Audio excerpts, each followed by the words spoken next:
gender stereotypes, to me that means how like people kind of generalize men and women into like certain roles in society. So like, for instance, men aren't thought to be nurses and stuff like that, and women aren't really thought to be like football coaches.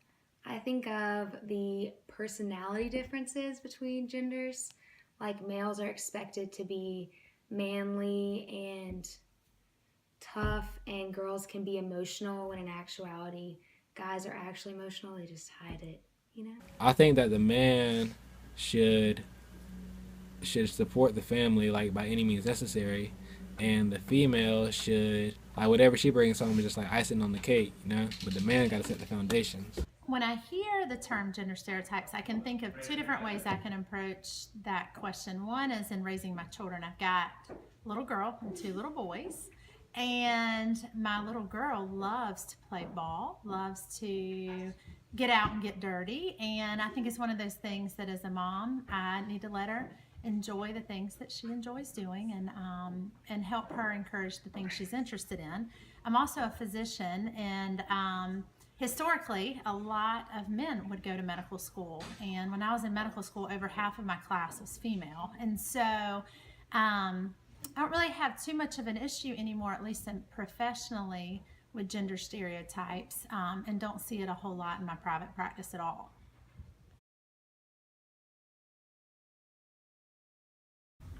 I think we have them because I think that's kind of what people are just kind of used to in society for the most part. I mean, and like it might be unfair, but I think people weren't raised and like people didn't grow up really watching women, especially like ref NFL games or like they're not really used to men being like airline attendants or flight attendants, I mean, or nurses, Because that's how it's been in the prehistoric ages. Like the men bring home the meat, it's like what you need, and then if the women bring home some berries, like I'll take that too. You know what I'm saying? I think the media makes these stereotypes exist. They've been around for a while, but when you add them to movies and TV shows, people think that's the way you're supposed to act. Just not knowing that it can be different, and just been over time, we've just been doing the same things, and we're creatures of habit.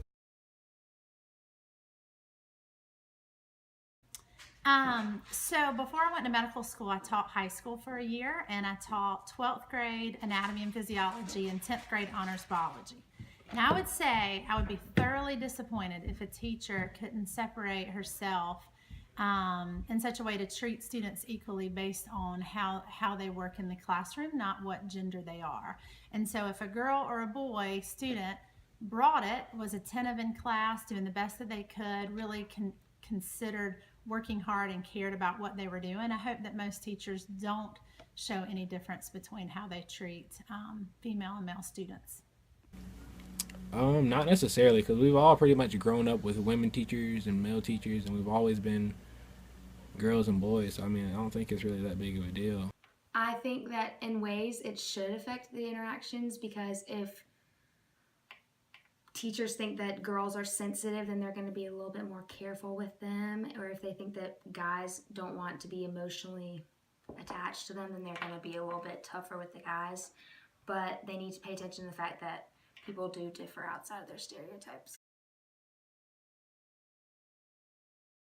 If a teacher is calling on a girl or a boy like way more than all the other genders, something like that, or is partial to one gender or something like that, I think we need to call them out and just correct them and hold them accountable to it, so it could be prevented in the future.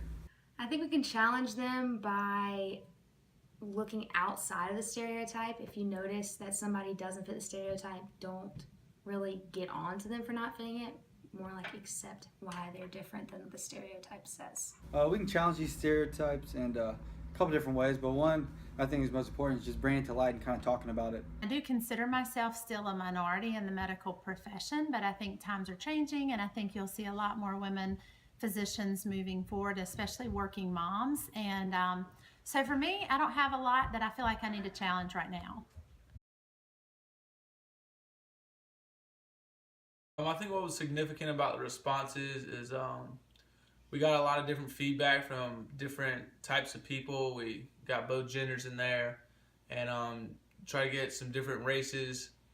And what seemed to be a reoccurring thing was people seemed to think that the stereotypes set for genders were laid out by the media and like movies and stuff like that. And I feel the same way. I kind of feel like different movies and TV shows kind of portray what people think that men and women should be in society, and education too.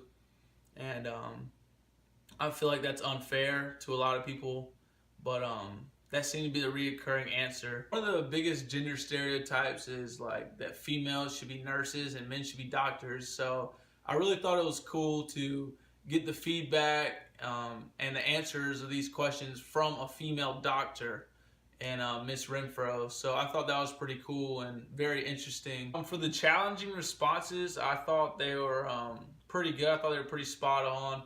I definitely feel like to challenge the stereotypes in the classroom, that you have to call them out. You can't let them just keep going on. Like in math, if the teacher's calling on a male student or male students a majority of the time, you just can't let them keep calling on male students just because the stereotype is that males are smarter in math. That's just unfair to females.